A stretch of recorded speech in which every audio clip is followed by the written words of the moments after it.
아모스 4장 1절에서 13절까지 우리 교독하고 마지막 절은 같이 읽겠습니다.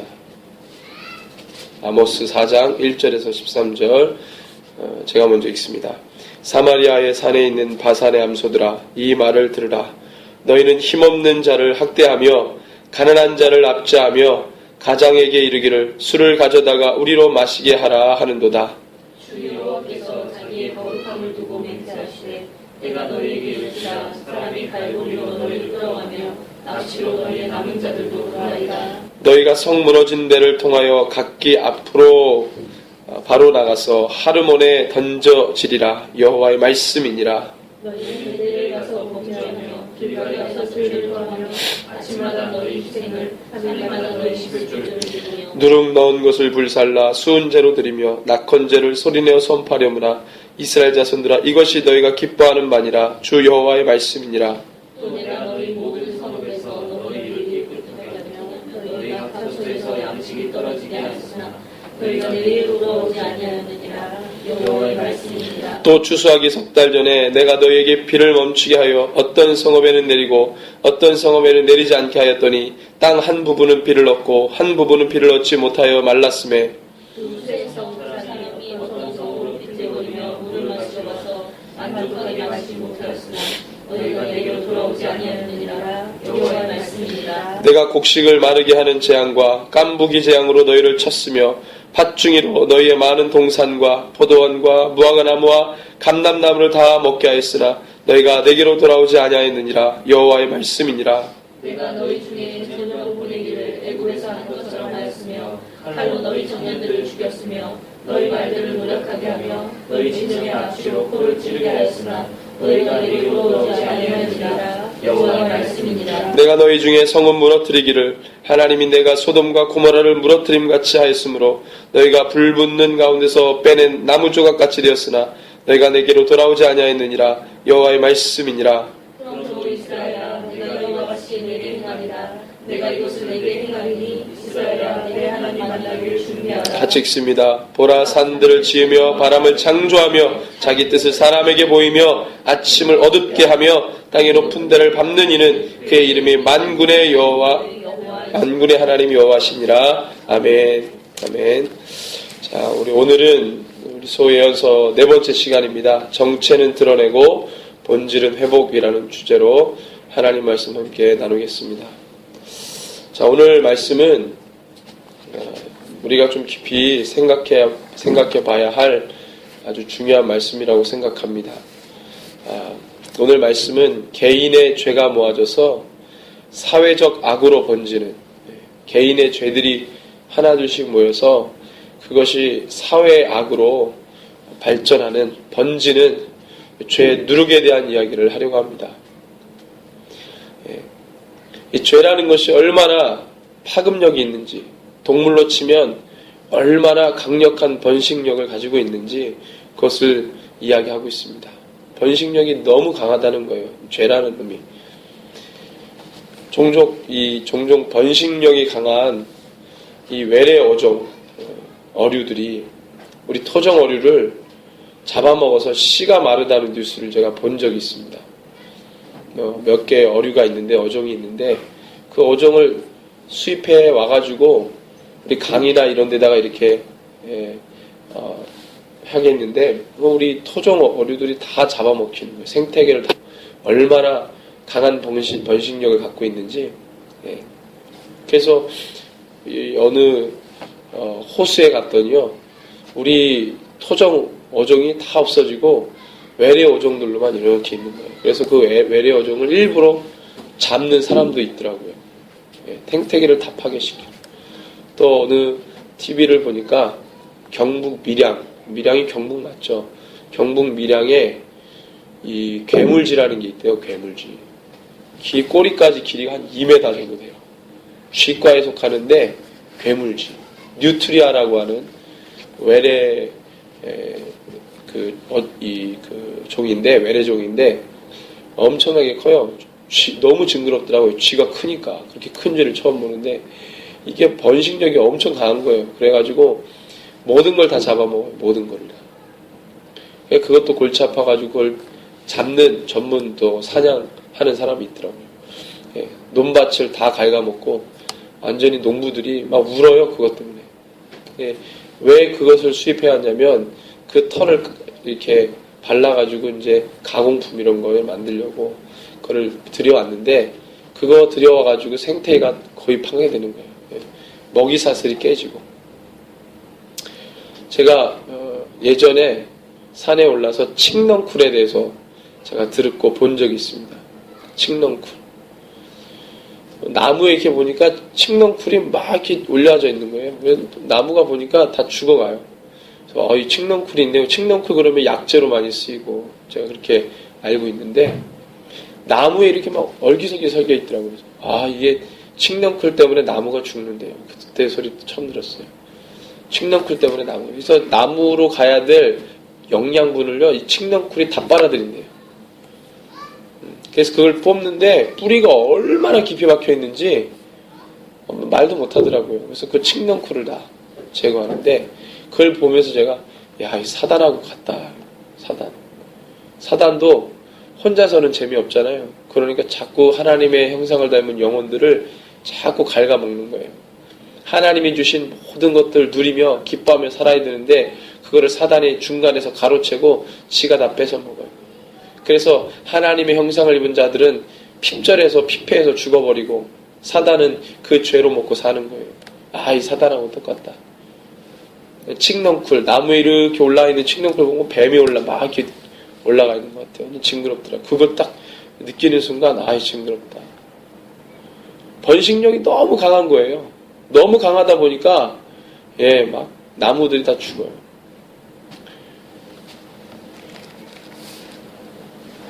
죄의 파급력, 번식력 아주 강하다는 것을 오늘 말씀을 통해 깨닫습니다. 얼마나 강한지 오늘 말씀의 제목처럼 우리 삶 가운데 깊이 들어와서 너무나도 강한 번식력과 파급력으로 영혼들을 죽이는 이 죄의 정체를 드러내고 우리가 정확하게 지목하고 우리의 본질은 회복되는 귀한 시간이 되기를 바랍니다. 자, 여러분들, 이 죄가 하나님의 좋은 것들을 무너뜨릴 때에는 전략이 있습니다. 전략. 죄라는 놈이 우리한테 죄다라고 오지 않습니다. 그럼 다 알죠? 어떤 전략을 쓰냐? 여러분들 잘 아는 겁니다. 기만 전략을 씁니다. 기만 전략. 전술 용어 하나인데 상대방을 교란시키는데 거짓으로 교란시키는 거, 이걸 기만 전술이라고 합니다. 기만 전략을 쓰는 거예요. 뭡니까? 겉으로는 죄가 아닌 척하고 오는 거예요. 아무런 문제가 없어 보입니다. 그렇게 보이도록 해요. 죄가 드러나지 않습니다. 그 죄의 정체를 할 수만 있으면 철저하게 가리웁니다. 사람들이 딱 봐서 죄인 줄 모르게 만들어요. 그럼 얼마나 포장을 합니까? 얼마나 많이 포장합니까? 사람들이 딱 봤을 때 죄라고 느끼면 가지 않으니까 그렇게 여기지 않도록 갖은 포장과 화려함으로 치장해 놓습니다. 그래서 실상은 죄이나 겉을 보면 죄가 아니니까 사람들이 다 그것을 취하려고 합니다. 얼마나 가슴 아픈지 몰라요. 그 사람들이 죄를 다 선택합니다. 죄에 다 빠집니다. 너무 그런 게 쉽다는 거예요. 그래서 지금은 이 기만 전술이요, 여러분들 꽃을 피우는 시대에 삽니다. 사단이 얼마나 화려하게 치장을 해놨는지 사람들이 죄인 줄 모르고 다 빠지는 거예요. 과학기술력으로, 문화 컨텐츠로 얼마나 화려하게 만들어놨는지 사람들이 다 거기에 넘어져 가는 거예요. 편리하면 좋고 보기에 좋으면 좋고 다 넘어갑니다. WCC 같은 경우도 화려한 어떤 이 종교적 말들로 여러분들 그렇게 설명을 해놨지만 그 속에는 죄가 있는 것입니다. 하나님이 너무나도 미워하시는 죄가 그 안에 있다는 것을 여러분들 기도하는 사람들, 그래도 하나님 말씀 붙들고 사는 사람들에게는 다 보이는 거예요. 그게 겉에는 엄청난 종교적인 말로 좋은 말들로 치장을 해놨지만, 도배를 했지만 그 속에는 더러운 죄가 있는 겁니다. 같이 함께 할 수 없는 더러운 죄가 그 안에 있다는 거예요. 죄가 그렇게 우리에게 다가왔습니다. 여러분들 악어가 있잖아요. 악어가 한번 동물의 왕국 볼 때 악어가 사냥하는 걸 봤습니다. 아프리카의 세렝게틴 초원이라는 데가 있는데 거기에 보면은 물소떼가 이렇게 확 횡단하는 시기가 있대요. 근데 물소떼가 막 검은 물소떼가 횡단하는데 그 중간에 큰 협곡처럼 생긴 그 강이 있어요. 강인데 협곡처럼 생겨가지고 이 땅에서 뛰어내리면은요 이 물웅덩이처럼 이렇게 깊게 파여가지고 거기에 물이 이렇게 강이 흐르는데 강물이 막 이 모래랑 섞여가지고 진흙이랑 섞여서 뭐 밑에 보이지도 않아요. 뭐 완전히 진흙탕이죠, 진흙탕. 근데 거기에 물소떼들이 정한 시기가 되면은 거기를 건너가야 됩니다. 근데 거기에 뭐가 있냐? 딱 물소떼가 지나가는 길목에 악어들이 있어요. 근데 악어가 어떻게 다가오는지 아십니까? 눈만 딱 내놓고 슬그머니 옵니다. 그런데 물소가 그걸 못 찾아요. 못 봐요. 그래서 무슨 장면을 보여주냐면 물소가 이제 물이 있으니까 주춤주춤하다가 이제 한 놈이 뛰어들면 그 다음 막 뛰어들거든요. 주춤주춤하고 있는데 주춤하고 있는 사이에 바로 옆에 악어가 왔는데 그걸 못 알아챈 거예요. 갑자기 악어가 튀어나오더니 목을 딱 물고 그냥 물속으로 들어가는 거예요. 깜짝 놀랐어요. 그러더니 막 뱅글뱅글 돕니다. 사단이 그렇게 온다는 생각이 들었어요. 사단이. 우리가 뭘 건너야 되는데 사단이 아주 내 이 목 앞까지 온 거예요. 근데 우리가 못 알아차린 거예요. 그래서 사단이 그렇게 우리의 목덜미를 잡아채서 구렁텅이로 막 데리고 가는 거죠. 여러분들 하나님의 말씀의 법칙을 깨닫는 데는요, 삼라만상을 가만히 들여다봐도 사단의 전략, 하나님이 이런 모양 저런 모양으로 다 알려주세요. 성경을 보면 더 정확히 나오지만 그런 걸 보더라도 와. 그래서 베드로가 여러분들 사단이 우는 사자와 같이 두루 삼킬 자를 찾아다닌다. 그 표현이 틀린 표현이 아니에요. 베드로도 그 동물의 습성을 보고 사단이 하는 짓을 폭로한 겁니다. 오픈시킨 거예요. 야, 사단이 어떻게 주의 성도들을 잡아먹냐? 우는 사자와 같이 두루 삼킬 자를 찾는 사자와 똑같다는 거예요. 여러분들 숫사자는 사냥을 안 한대요. 암사자가 사냥을 하는 것을 숫사자가 와서 이제 먹기만 하는데 암사자가 어떻게 사냥합니까? 이 사자들은 장거리 동물이 아니고 단거리 동물이라 멀리는 못 뛰어요. 그러니까 순간 순발력이 엄청 강합니다. 근접까지 조용히 가는 거예요. 굶주린 사자가. 그래서 그 먹잇감이요 알아차리지 못할 거리까지 슬그머니 기어간대요. 슬그머니. 그리고 이 사자가 판단하기에 내가 뛰어오르면 저것을 잡아먹을 수 있을 가까운 거리까지 알아차리지 못하도록 기어가는 거예요. 그래서 순식간에 잡아채는 거예요. 그 무리에서 가장 연약한 놈. 그 무리에서 무리 안에 있지 않고 삐져나온 놈. 어린 놈. 그걸 잡아먹는다는 거예요. 사단의 습성이 동물하고 똑같습니다. 하는 짓이 동물하고 똑같아요. 잔인하고 무자비하고 목적을 달성하기 위해서는 여러분들 막 죽이는 거예요. 그게 사단이 하는 짓입니다. 우리가 알아차리지 못하면 사단은 계속 그 방법을 가지고 그러니까 성도들로 하여금 어떻게 합니까? 죄를 죄로 보지 않게 합니다.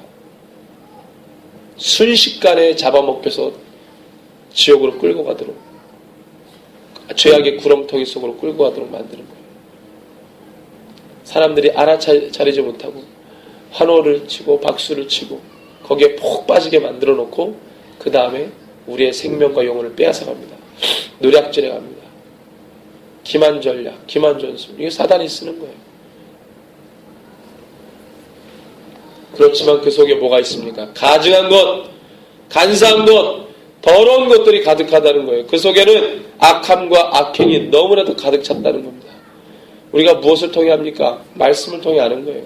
역사적으로 사단이 해왔던 짓들을 성경이 기록하고 있기 때문에 그 죄를 폭로하고 그 죄를 드러냅니다. 낱낱이 드러냈습니다.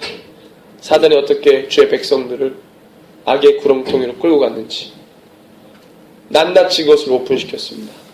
그래서 여러분들 말씀에 주목한 자는 성경에 주목한 자는요 죄를 죄로 볼 수 있는 능력이 있습니다. 우리는 분별이라고 합니다. 분별. 마지막 시대에 미혹이 판을 치는데 사단이 기만 전술로 마지막 때에 엄청난 획기적인 기만 전술로 많은 택한 자들을 다 악의 구렁텅이로 다 끌고 갈 때 여러분들 그 속에서 살아남을 수 있는 사람은 평소에 말씀에 주목한 사람입니다. 악이 왔을 때 악이라고 말할 수 있는 사람, 적그리스도가 왔을 때 적그리스도라고 말할 수 있는 사람이 여러분들 어디서 나오겠어요? 말씀에 날마다 주목하고 준비한 자들은 그때가 오면은 대번합니다. 근데 지금 보십시오. 그때가 왔는데 모르고 다 그것을 취해버리잖아요. 목회자들이. 그 밑에 있는 성도들은 무슨 죄입니까? 맥락 없이 목회하고 맥락 없이 주의 성도들을 주님의 양인데 주님의 양을 맡긴 건데 그 주님의 책임을 어떻게 감당하려고.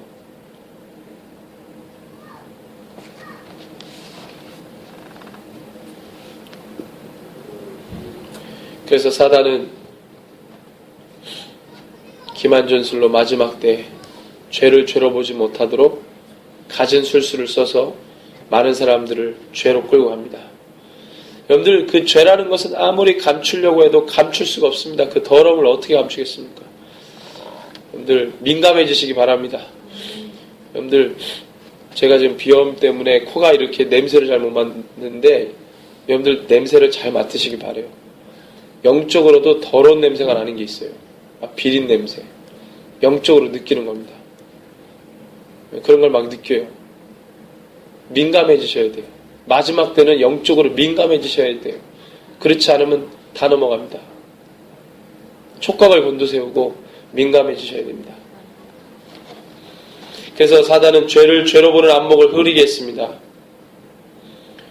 과거 인류의 역사 속에서 사단이 한 짓은 죄를 죄로 여기지 않게 하는 것이었습니다. 죄를 죄로 드러내지 않게 하는 것이었습니다. 죄에 대한 인식을 무뎌지게 했습니다. 그것이 사단이 역사 동안에 해놓은 겁니다. 그것을 지금 열매를 먹고 있죠. 그래서 우리는 무엇을 알아야 되냐면 과거 사단이 어떤 짓들을 해왔는지, 물론 우리가 말씀을 통해 하나님의 구원 사역에 집중하지만 그와 반대로 사단이 주님의 일들을 어떻게 방해하고 올무를 놨고 많은 사람들을 주님으로부터 등지게 했는지, 어떠한 방법을 사용했는지, 왜? 그 방법을 지금도 사용하기 때문에. 아담과 하와가 어떻게 넘어졌는지를 기억하십시오. 우리가 아담과 하와가 또 될 수 있습니다. 예수를 믿는다고 하지만 날마다 아담과 하와 같은 짓을 계속 반복할 수 있습니다. 그는 정말로 슬픈 일입니다. 사단이 하는 짓들.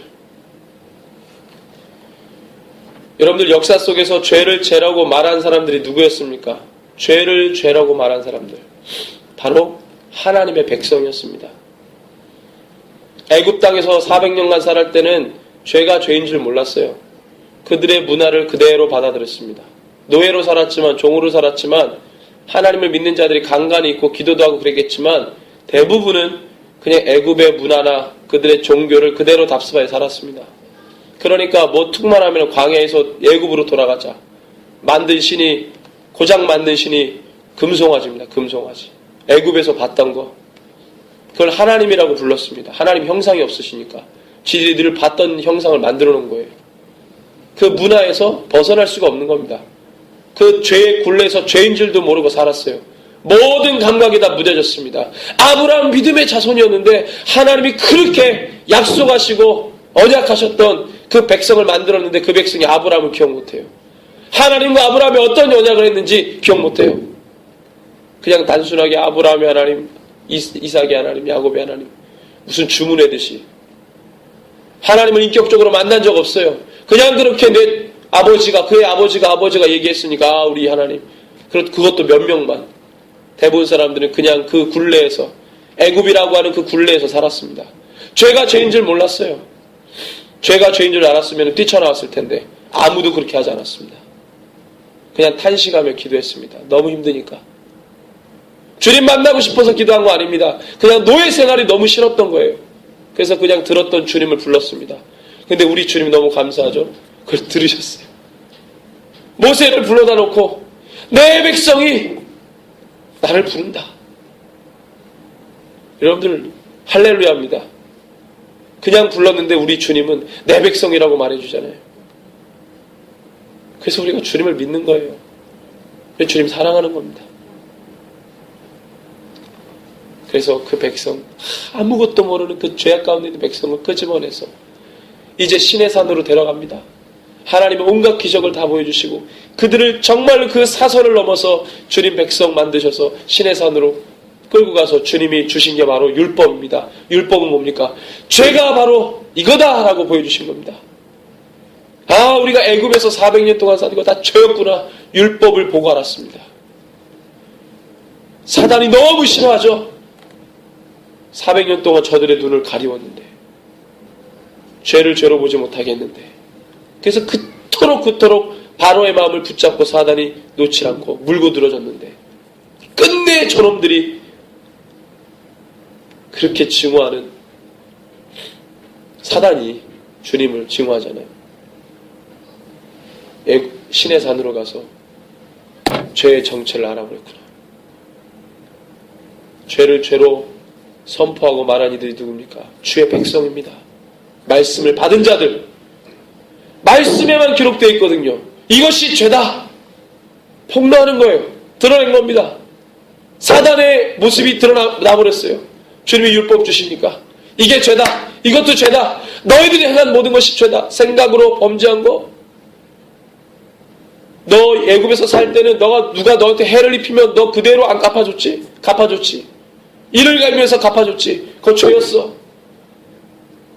죄가 죄라는 것을 알게 되기 시작했습니다. 사단이 너무 싫어져. 자기가 정체가 드러났으니까. 하나님의 백성이 죄를 죄라고 말했습니다. 사단이 가만히 있지 않겠죠. 그들의 마음을 죄로 정복해서 죄를 죄로 여기지 않도록 더 스스히 작업을 겁니다. 그래서 우리가 이스라엘 백성들의 광야 삶 40년을 보면은요, 사단이 한 짓들을, 여러분들, 사단이 우리가 말씀을 쭉 읽으면 사단이 아담과 하와를 미혹하고 그리고 안 나타나는 것처럼 보여요. 그죠? 아담과 하와를 미혹한 사단이 그 중간에 우리가 너무 죄 역사만 주목하다 보니까 사단이 하는 짓들 중간에 뭐 이렇게 불평하고 뭐 이렇게 불평이구나 단순히 그러지. 여러분들 사단이 역사했다고 생각 안 합니다. 집요하게 사단이 하나님 백성을 집요하게 붙들고 늘어지는 것을 보십시오. 물고 늘어지는 것을 보십시오.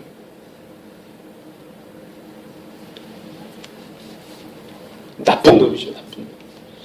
이만희를 욕할 게 아니라 문선명 죽었으니까 욕할 게 아니라 사단을 욕해. 사단을. 이 나쁜 놈 그러면서 우리를 미혹하고 죄 가운데 넘어지게 하는 이 사단. 더러운 거짓의 아비. 그죠? 그래서 그들의 마음을 죄로 정복하고 죄를 죄로 여기지 않도록 가르칩니다. 열방의 제사장 나라가 되어야 될 그 백성이 오히려 하나님을 알지 못하는 열방과 같은 죄를 지으면서도 죄라 여기지 않았습니다. 죄의식을 전혀 느끼지 못했습니다. 사단은요, 자신을 죄로 지목하는 것을 아주 싫어합니다. 여러분들 이 창세기에서 어떻게 사단이 하나님께로부터 저주받고 정죄받았습니까? 우리는 다 아시지만 하나님은요, 아담과 하와가 무엇을 지목할 때까지 기다리셨습니다. 아담과 하와가 마지막 끝에 누구를 지목합니까? 사단을 지목합니다. 하나님 그때까지 참으셨어요. 아담과 하와가 사단을 지목하는 순간 주님은 뱀에게 야 누가 너에게 이랬냐 또 묻지 않으셨습니다. 아담과 하와가 뱀을 지목하는 순간 곧바로 주님은 뱀을 저주합니다. 사단을 저주합니다. 죄의 기원과 죄의 시작과 이 원흉인 사단을 정확하게 지목하자마자 주님은 저주하십니다. 사단을 저주해요. 우리 주님은 죄를 저주하십니다. 그래서 사단은 자신이 지목당하는 걸 너무 싫어요. 트라우마. 아담과 하와가 지목한 적이 있거든. 그때 트라우마 때문에 계속 교회들이 주의 성도가 사단을 죄로 계속 지목하면 너무 싫어합니다. 지금도 막 싫어할 거예요. 모든 우리의 상황 가운데 예수의 보혈로 덮습니다. 사단이 또 싫어하면 또 뭔 짓을 할지 모르니까 싫어합니다만. 그래서 죄를 죄로 선포하는 하나님의 백성을, 교회를, 성도를, 그리스도인을, 여러분들 더군다나 이 평생을 그 사명으로 사는 자들이 있습니다. 사단을 죄로 지목하는 그 사명을 가진 자들. 많은 교회와 그리스도인들, 성도들이 있지만 그 사명으로 사는 자들이 있습니다. 얼마나 미워하겠습니까? 평생을 걸어서 내가 그 사명을 위해 사는데 사단이 가만히 있겠어요? 그런데 만약에 이 땅의 모든 성도가 그 사명으로 산다면 지구상에 복음주의적인 크리스찬이 한 5억 정도, 4억에서 5억. 복음적인 그리스도인. 그것도 정확한 통계는 아니지만 다 이단 자르고 못 자르고 뭐 카톨릭 자르고 다 잘라서 복음적인 그리스도인 한 4억. 무슬림은 한 18억 되죠. 뭐 차이가 엄청 나는데. 예, 다 기독교 세계권을 다 하면 한 20억 됩니다. 20억. 근데 그 정도는 아닌 것 같고 한 5억, 4억, 5억, 4억 정도. 그 사람들이 여러분들을 평생을 죄와 싸우는 철두철미한 예수의 제자라고 생각해 보십시오. 주님 벌써 오셨습니다. 주님 벌써 오셔서 사단 멸하시고 끝내셨어요. 10명 중에 1명 있을까 말까, 100명 중에 1명 있을까 말까, 1000명 중에 1명 있을까 말까. 평생을 내어던져 죄를 죄라고 선포하며 그 사명을 감당하는 영혼들. 저와 여러분들이 되기를 원합니다. 주님이 기뻐하실 겁니다.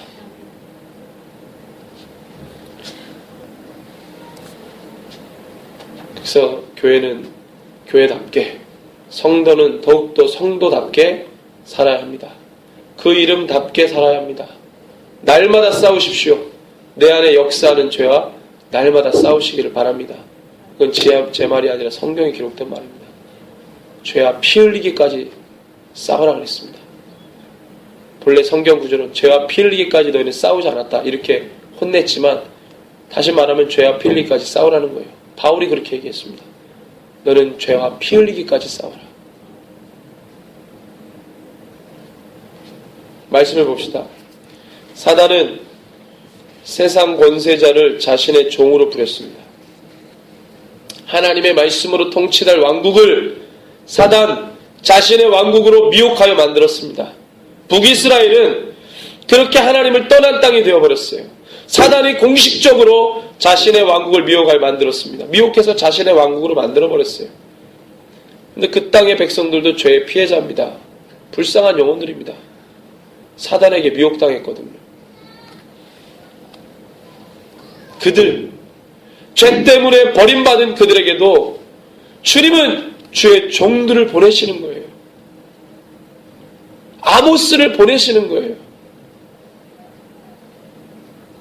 평범한 사람을. 북이스라엘의 죄에 피해당한 피해자들, 그 주님의 형상과 모양대로 창조받은 그 영혼들 너무 불쌍하니까 그 땅에 주의 종을 보내십니다. 사지로. 왜 그렇습니까? 그 땅에 사단을 지목할, 죄를 지목할 사명을 주셔서 죄에 매어있는, 사단의 미혹으로 죄에 묶여있는 당신의 백성 살리기 위해 보내시는 거예요. 죄지은 사단을 지목하여 정죄, 단죄하고 당신의 백성들은 구원하시기 위해 죄의 종을 보내신 겁니다. 오늘 말씀은 그 땅에 심어진 죄의 정체를 드러내시죠. 4장 1절에 보니까 같이 한번 읽습니다. 사마리아의 산에 있는 바산의 암소들아, 이 말을 들으라. 너희는 힘없는 자를 학대하며 가난한 자를 압제하며 가장에게 이르기를 술을 가져다가 우리로 마시게 하라 하는도다.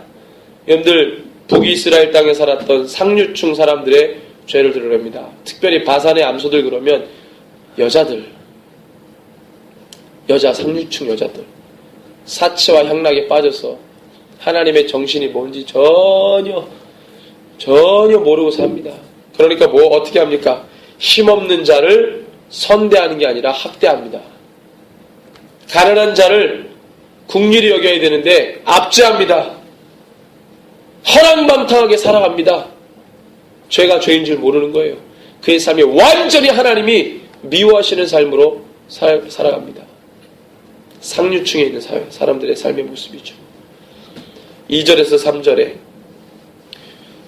그들의 결국이죠. 영원할 것 같았던 그들의 부도 결국 그들의 죄로 인해 무너집니다. 사단, 죄가 가져다준 세상의 것들 때문에 주를 보지 못했다면, 정말 그것이 이유라면 주님의 조치는 뭡니까? 그가 가지고 있는 모든 세상의 것들을 무너뜨리십니다. 그래서 주님을 보게 만들어요.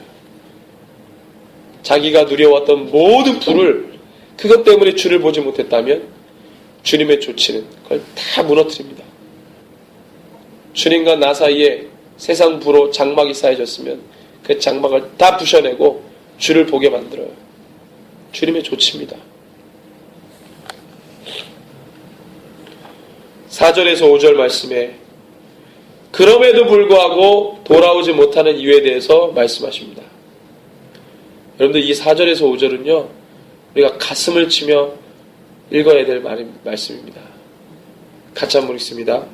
너희는 베델에 가서 범죄하며 길갈에 가서 죄를 더하며 아침마다 너희 희생을 3일마다 너희 11조를 드리며 누룩 넣은 것을 불살라 수은제로 드리며 낙한 죄를 소리내어 선포하려느라 이스라엘 자손들아 이것이 너희가 기뻐하는 바니라 주 여호와의 말씀이니라. 아멘.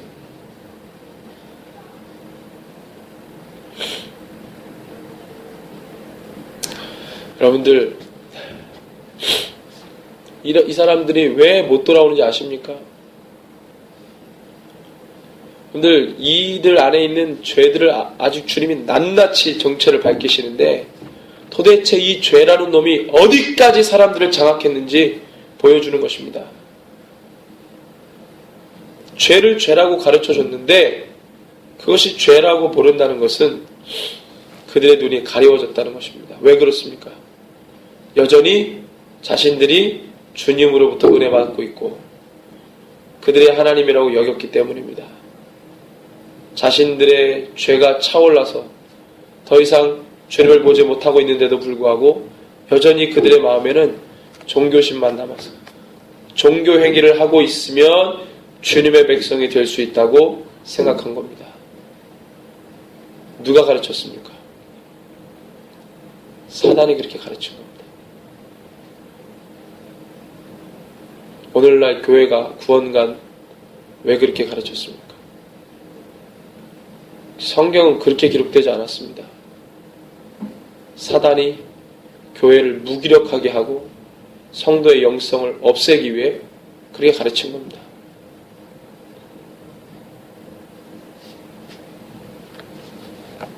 언제부터 그랬는지 모르겠어요. 그렇게 되어버렸습니다.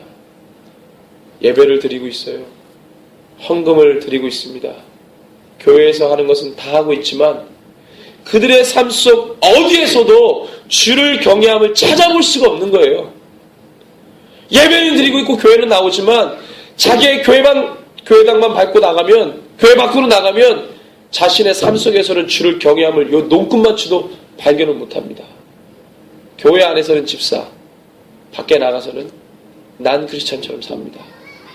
어느 정도 세상 낙을 누려주고 사람들과 어울려주면서 하나님 모르면서 사는 자들이 누리는 모든 문화를 조금씩 누려주면서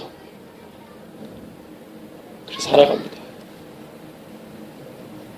그리고 교회 와서 주의 이름을 찬양하고 노래합니다. 얼마나 가증합니까? 저는 그걸 너무 많이 봤어요. 너무 많이 봤어요.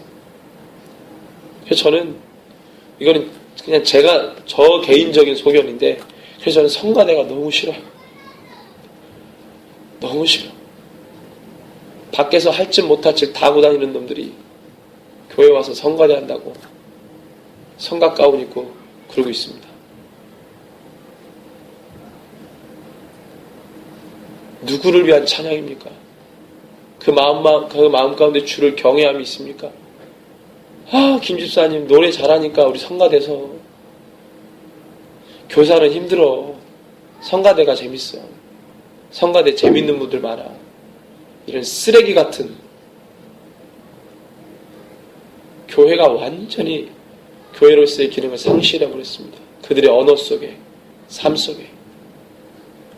주를 경외함을 도통 찾아볼 수가 없습니다. 목사는 피해갈 수 있습니까? 없습니다. 주를 경외하지 않는 목회자, 주를 경외하지 않는 평신도, 교회, 그건 교회가 아닙니다. 목사도 아닙니다.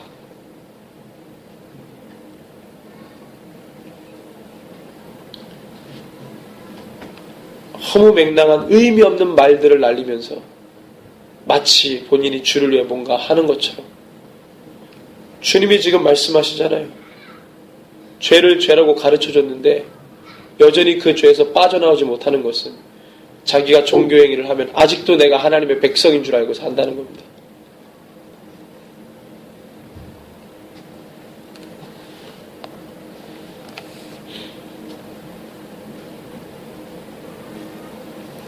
오절에 보니까 그들의 기쁨은 뭐라고 합니까? 오직 여전히 예배를 드리고 있다는 데서 찾는다고 합니다. 오직. 사랑하는 동역자 여러분, 주님은 그 예배를 받지 않으십니다. 그 예배를 받으실 수가 없습니다. 받으실 수가 없는 거예요. 주님의 조치는 세상만 바라보는 그 마음을 돌이키기 위해 세상을 무너뜨려줬지만 그들이 도무지 주님을 보지 않고 있다는 겁니다. 여전히 무너뜨렸지만, 그래서 주님을 볼 것처럼 그 세상 것들을 무너뜨렸지만 여전히 무너진 그 세상에 미련두고 있다는 겁니다. 얼마나 죄악에 빠져 있었으면 죄를 죄라고 가르쳐줬는데도 못 태어납니까?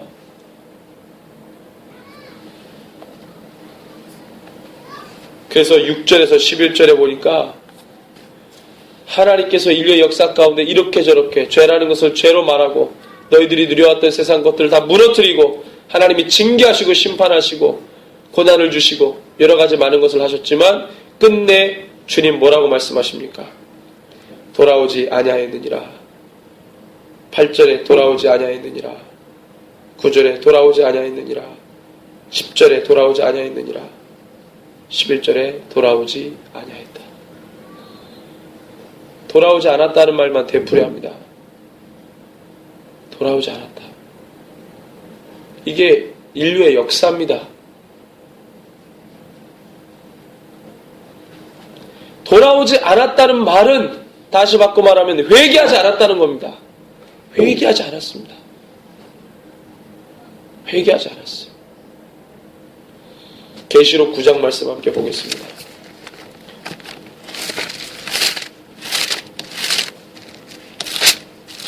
계시록 9장 20절에서 21절. 나팔재앙이 막 진행되고 있는 가운데 같이 읽습니다. 이 재앙에 죽지 않고 남은 사람들은 손으로 행한 일을 회개하지 아니하고 오히려 여러 귀신과 또는 보거나 듣거나 다니거나 하지 못하는 금, 은동과 목석의 우상에게 절하고 또 그 살인과 복술과 음행과 도둑질을 회개하지 아니하고 회개하지 않습니다. 이게 패턴이 똑같이 가는 거예요. 마지막 날에 수많은 영혼들이 구원받길 원하지만 그렇지 않습니다. 우리의 소망과 현실은 약간 차이가 있습니다. 회개하지 않는 거예요. 하나님이 심판을 내리는 중에도 그들이 행한 행위를 회개하지 않습니다. 그만큼 사단이 그들의 영혼을 장악했다는 겁니다. 하나님의 형상과 모양대로 지음받은 그들이 사단과 같이 짐승처럼 살다가 인생이 되어야 할 그들이 축생이 되어서 그렇게 살다가 죽어버리면 얼마나 주님 슬퍼하시겠습니까? 주님의 모양과 모습으로 창조된 자들인데 내 자식이 허랑방탕하게 살다가 그래도 부모가 그 자식을 위해서 울며 기도하는데 그리고 그 인생이 그냥 끝나버렸다. 그럼 여러분들 그 가슴에 묻는다 그러잖아요. 주님이 얼마나 가슴에 묻으시겠습니까? 그래서 주님의 마지막 말씀은 뭐였습니까? 12절입니다. 같이 한번 읽습니다. 그러므로 이스라엘아 내가 이와 같이 내게 행하리라. 내가 이것을 너에게 행하리니 이스라엘아 내 하나님 만나기를 준비하라. 아멘. 여러분들 이 마지막 말씀이 어떻게 들리십니까? 그래서 결론은 내 하나님 만나기를 준비하라 이렇게 말씀하셨어요. 여러분들 이 12절의 이 말씀은 회복의 말씀이 아닙니다. 심판의 말씀입니다. 심판의 말씀이에요. 너희들이 돌아오지 않았다. 12절에 그러므로 이스라엘아 내가 이와 같이 너에게 행하리라. 내가 이것을 너에게 행하리니 2번이나 반복합니다. 이스라엘아 내 하나님 만나기를 준비하라. 죄를 행한 영혼 주님이 임하면 그들에게 무엇이 일어나겠습니까? 마지막 심판입니다. 이거를 여러분들 회복으로 묵상하시면 전혀 하나님의 마음과 동떨어지게 묵상하시는 거예요. 내가 너희를 돌이키겠다가 아니라 심판하겠다는 겁니다. 여러분들 임마누엘의 뜻이 뭔지 아십니까? 예수님의 2가지의 닉네임 임마누엘과 예수 아닙니까? 임마누엘의 뜻이 뭡니까? 임마누엘은 심판당할 징조를 임마누엘이라고 했습니다. 이사야 7장에 처음으로 나오잖아요. 그런데 그때 썼던 임마누엘을 예수님 태어날 때 천사가 임마누엘이라 하리라 그랬습니다. 무슨 뜻인지 아시나요? 네, 제가 여러 번 설명해 드렸는데 임마누엘의 본래 뜻은 하나님 우리와 함께 계시답니다. 근데 그 개념을 갖고 있는 언어를 이사야 7장에서는 심판의 징조로 얘기했어요. 처음으로 임마누엘이라는 단어를 처음에 쓴 게 이사야 7장입니다. 심판의 징조. 남유다 심판의 징조를 말했습니다. 처녀가 잉타의 아들을 낳을 것이다. 이게 심판의 징조라고 그랬어요.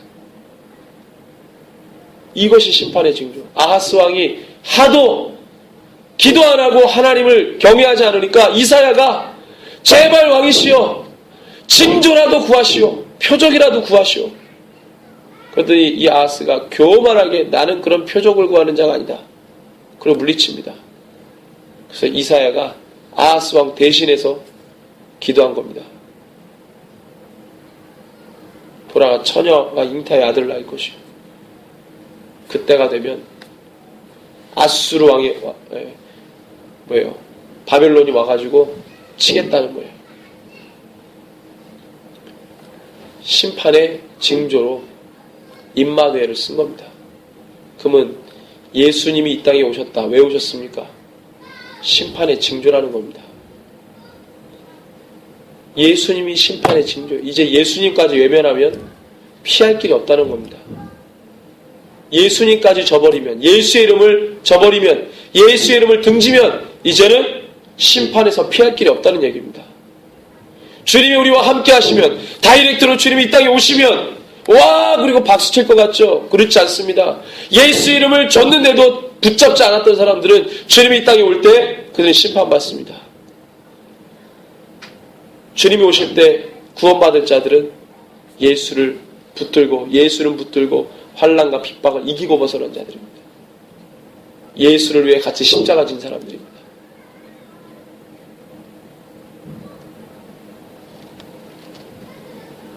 심판받을 준비를 해라.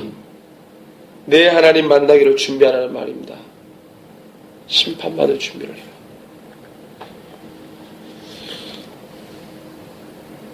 그 심판하시는 주님 어떤 분입니까? 13절에 보라 산들을 지으며 바람을 창조하며 자기 뜻을 사람에게 보이며. 창조주의 하나님, 그 창조주 하나님이 사람에게 주님의 뜻을 보여주십니다. 나타내셨습니다. 아침을 어둡게 하며 땅의 높은 데를 밟는 그분이 마지막 때 심판하시는데 그 이름이 만군의 하나님 여호와시라고. 너희들이 내 하나님이라고 붙들고 있는 그 하나님이 너희를 그 죄 가운데서 심판하신다. 너희 돌아오지 않으면. 너희들이 그렇게 종교적 행위로 불었던 그 하나님이 너희를 심판할 거다. 은혜 주실 거라고 너희들이 믿었던 그 하나님 너희를 심판하실 거다. 죄로 돌이키지 않으면. 그 말 하는 겁니다. 우리의 죄의 정체를 낱낱이 드러내야 합니다. 그리고 우리가 회복돼야 할 본질은 다시 세워야 합니다. 할 수만 있으면 내 안에 있는 죄를 주님께 모두 구하십시오. 그것이 살 길입니다. 그것 가지고 우리를 주님이 수치스럽게 하지 않으십니다. 죄를 자복하고 오는 영혼에게 동에서 서가 먼 것처럼 내가 너희 죄를 기억하지 않겠다 그랬습니다. 돌아오지 않으면 주님이 그 죄로 심판하시지만 돌아온 자는 다시는 그 죄를 기억하지 않겠다 그랬어요. 그 죄를 들으시고 우리를 수치스럽게 하지 않으십니다. 이 땅에 사단의 죄의 정체가 드러나야 합니다. 각 사람의 마음에서 죄가 드러나야 합니다. 그리고 회개하여 주께 돌아와 우리의 본질은 반드시 회복되어야 합니다. 이것이 되면 교회의 영성은 감히 사단이 감당할 수 없는 하늘의 권세로 회복될 줄로 믿습니다. 이것이 주의 약속입니다. 자, 여러분들 어떻게 해야 합니까? 중보입니다. 중보. 각자를 위해, 가족을 위해, 지역을 위해, 민족과 열방을 위해 기도하십시오. 왜 그러냐? 마태복음 16장 17절에서 20절에 우리 예수님이 하나님의 교회, 음부의 권사가 이기지 못한 교회를 세우시고 그 교회가 감당해야 될 사명을 주셨습니다. 한번 그것을 읽고 마치겠습니다. 마태복음 16장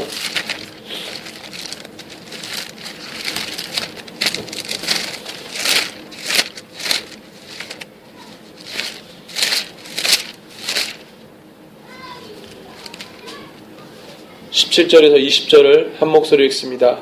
예수께서 대답하여 이르시되 바요나 시므라 네가 복이 있도다. 이를 내게 알게 한 이는 혈육이 아니요 하늘에 계신 내 아버지시니라. 또 내가 내게 이르노니 너는 베드로라. 내가 이 반석 위에 내 교회를 세우리니 음부의 권세가 이기지 못하리라.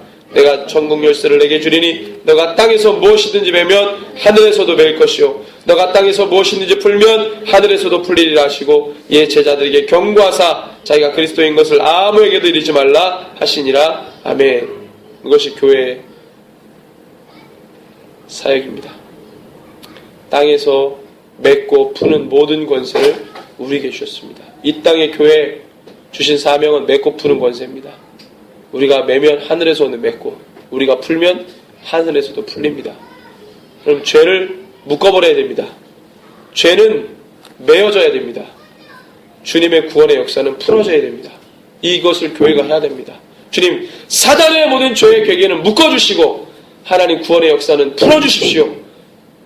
한 개인과 가족과 지역과 민족과 열방의 모든 죄들을 묶으시고 구원의 역사 풀어주십시오. 이런 교회로 주님 앞에 서기를 원합니다. 함께 이 시간에 기도합시다. 주여, 하나님 이 교회의 사명을 감당하는 새벽이슬 교회가 되게 하여 주십시오. 마지막 그 권능의 날에 새벽이슬과 같은 주의 청년들이 하나님 아버지 흰옷을 입고 즐거이 헌신하며 주님 앞에 사명 감당하는 거룩한 제자들로 서기를 원합니다. 주여, 하나님 맺고 푸는 권세를 주셨습니다. 하늘의 권세로 감당하는 교회가 되게 해달라고 우리 간절한 마음으로 주 이름 부르고 기도하겠습니다. 주여, 아버지 그렇습니다. 주여, 이 권세를 기억하게 하여 주십시오. 우리에게 허락하신 이 권세, 하나님 아버지 정말 이 교회를 사랑하시고 사랑하셔서 이제는 하나님 우리가 옛적과 같지 않고